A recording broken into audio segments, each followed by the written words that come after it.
Thank you so much, everybody. Let's see if we get the slides. Thank you so much, everybody. I'm so honored to be here, and especially in the presence of His Highness Sheikh Mohammed bin Rashid. I want to first of all say that I'm giving this talk here today because of his leadership in pushing education and the notion that investment in people are among the most important investments to make. I also want to thank His Royal Highness Sheikh Mohammed bin Zayed as well, who has been such a great advisor and mentor to me on so many different issues, including how the World Bank can be more effective in the region. These two leaders are truly transformational, not only for the region, and not only for their country, but for the region and for the entire world.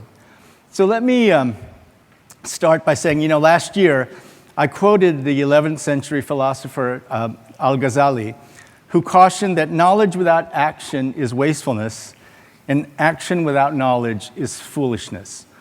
And so I'm here to give you an update of what we've been trying to do. And again, this is very much in the spirit of what we've seen under the leadership of His Highness Mohammed bin Rashid. Now, as you're hearing now, and as you've heard during this meeting, there are so many interesting things that are happening with technology. But will all of our clients, the developing countries, the low-income countries, the middle-income countries, will they be ready to compete in the economy of the future, whatever it brings? Now, let's look at the situation here in the entire region. This is a number of people who will be leaving the workforce by 2050. So the older people who will leave the workforce by 2050 is about 150 million. And this is the number of people who will be joining the workforce, about 450 million. So there is a gap of 300 million jobs that will need to be created between now and 2050. Now, it's not like this is going to happen over a long period of time. If you look at that graph, the problem of creating jobs is with us right now, today. By 2020, 134 million new jobs will be required. By 2025, 157. By 2030, 182. So the problem of creating these jobs is with us right now. The other thing that's happening, and I see this all over the world, estimates are that by 2022 to 2025, somewhere in that range, there will be access to broadband for everybody on Earth. All 8 billion people on Earth will have access to broadband. And when they do, we know what happens. At first, they're very happy because they're online. They're seeing what the rest of the world is like. But the other thing that happens is that their reference income goes up. And we've studied this. The income to which they compare their own is no longer the income of their neighbors, but it's the income of what they see on their smartphones. And so aspirations are on the rise. I was born in 1959 in one of the poorest countries in the world at that time. Now it's the Republic of Korea, South Korea. And in those days, the literacy rates were very low. Poverty rates were very high. The GDP per capita was lower than Ghana, lower than Somalia, lower than Kenya.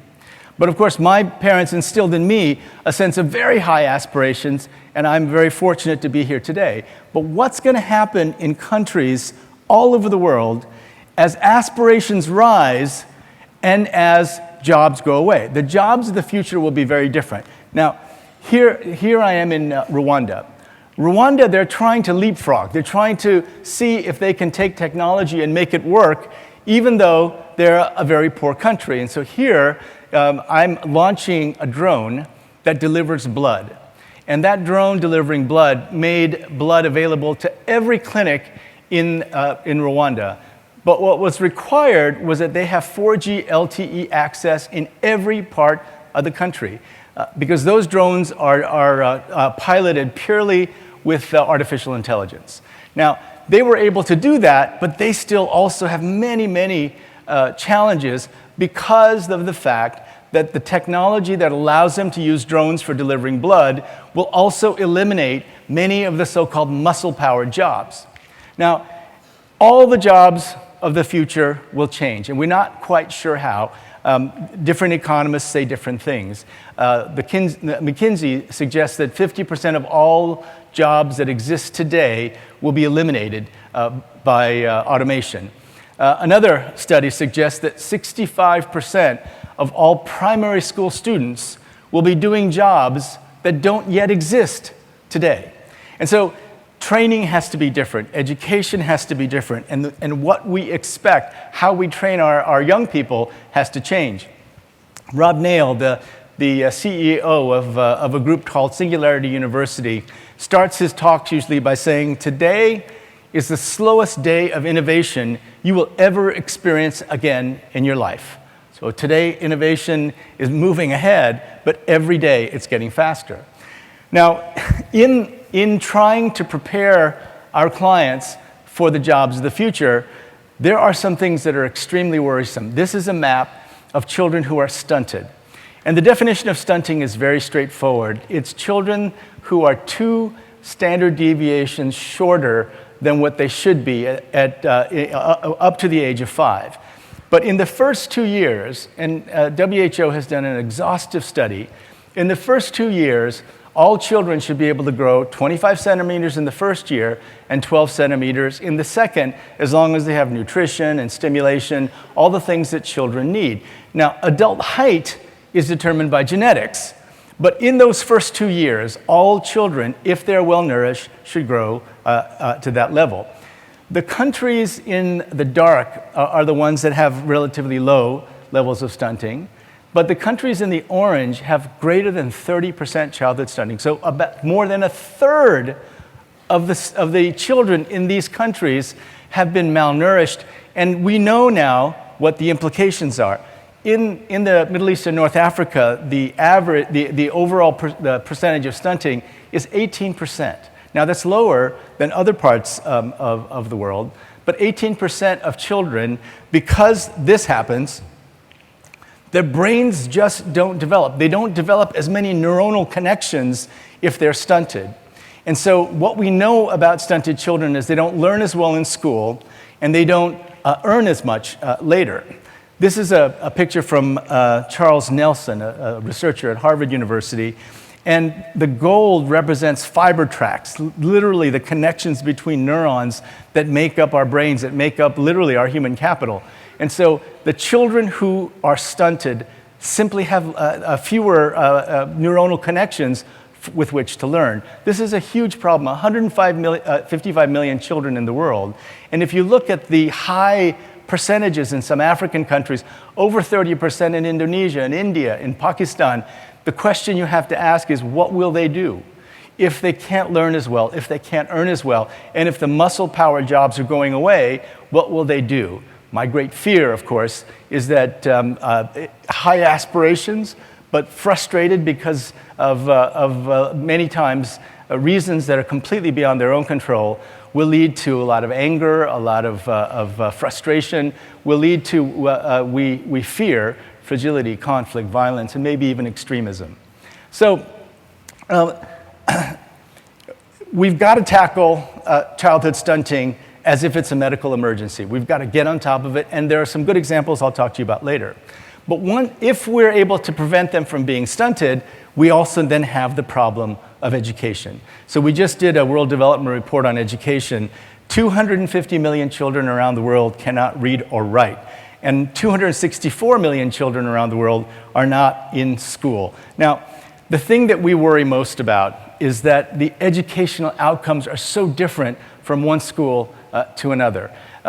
In preparing these students, we need to get to a point where all the students have good outcomes, but in addition, we have to ensure that they learn other things other than just the rote memorization that they often get.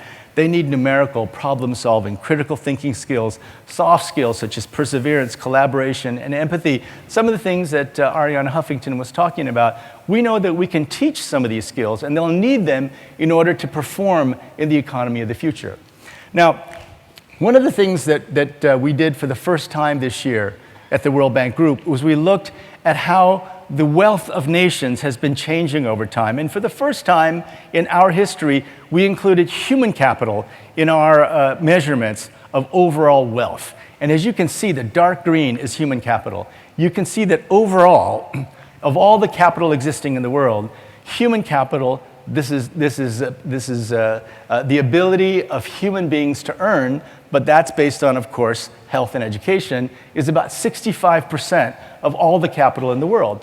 If you look at human capital per capita, this is when the differences between high, middle, and low-income countries really come out. You can see that in the high-income countries on the far right, human capital makes up a huge percentage of the overall wealth of high-income countries.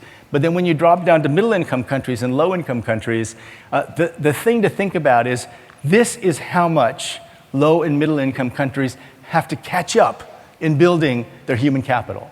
Now, I feel that right now, our clients do not understand well enough the importance of investing in human beings. Again, very different from what we see here in the United Arab Emirates, but in most low-income countries, the general idea is first we will get rich, and then we'll invest in our people.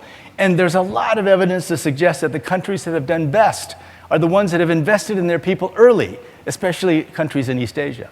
So what we're going to do is we're going to take three factors: educational attainment, that's the number of years of schooling, but we're also going to take into account educational quality, the actual outcomes of education, not just the number of years attained, and we're going to look at functional health, actual health outcomes. And we're going to take it and we're going to look at how those outcomes affect economic growth. So we've done a preliminary study. On the far right, you see the amount of the rapidity of economic growth of the top 25% of countries who have improved their human capital. And on the left, you can barely see the number there, is the economic growth of the countries, the bottom 25% of countries who've improved their human capital the least. And the difference between the top 25 and the bottom 25 is 1.25% of GDP per year over the last 25 years. Now, if health and education outcomes were that important looking back 25 years, one can only guess that going forward, it will be even more important. Thus, the critical importance of investing in human capital. Now, in looking at the quality of education, we have found that a year of education in Singapore, let me put it a different way, that once in Singapore you finish your secondary school, if you compare that to Ghana, to Yemen, and other countries, Malawi, the students in Singapore who've completed 12 years of education have the equivalent of 5 years more of schooling because they've learned more than students in Malawi, Ghana, or Yemen. And so we've got to close that gap and close it quickly, and we've got to create all kinds of incentives to do just that. Are there success stories? Well, absolutely. Peru has done a great job. Their scores have gone up while spending less, for example, than the Dominican Republic. So it's not necessarily the amount of spending, and also the quality of the specific programs are extremely important. Oman, for example, from 2009 to 2015, increased their educational spending, and they saw their outcomes getting better. We need to do better. We need to get better outcomes, and this is partly our job, but we're going to do this fully in collaboration with His Highness Sheikh Mohammed bin Rashid and UAE. We're going to try to make available to countries everywhere much better approaches to improving educational outcomes. Now, there's also, of course, the problem that everyone understands in this region about refugee children. We have put a lot of money into Jordan and Lebanon to support refugee children, but there are still many, many children who are not in school. And just as I said before, we cannot afford to let those children lose those years when they're building human capital, when they're preparing for school, and when they're preparing for the jobs of the future. We need to do more. Now, here is what can be done, we think, in Peru. Over a very short period of time, about 7 or 8 years, they reduced the levels of childhood stunting from 28% quickly to 14%. They did this very effectively. It's a great example. In Senegal, I was just there. At the start of the millennium, their childhood stunting levels were over 30%, and they got them down to 17%. I just visited. With very focused attention, they brought those levels down to 17%. Another great success. It is possible. And it's also very possible to improve your educational outcomes. Vietnam is a very, very important example. Over 18% of its budget, or 5.7% of GDP, is spent on education. They've also improved the quality of all their schools. So now all the schools are getting up to the point where they're much, much better. And GDP per capita of Vietnam is still, puts them right between lower and middle income.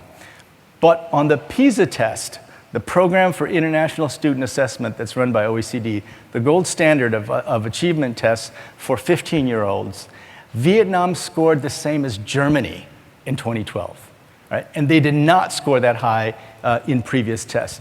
The point is, if you focus your efforts, you can do it. I go back to the slide just to point out, this is happening everywhere, folks. Everybody's aspirations are going up. And while this is happening, at the same time, the low-skill jobs are going away.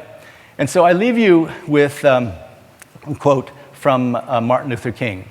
"Injustice anywhere," he said, "is a threat to justice everywhere.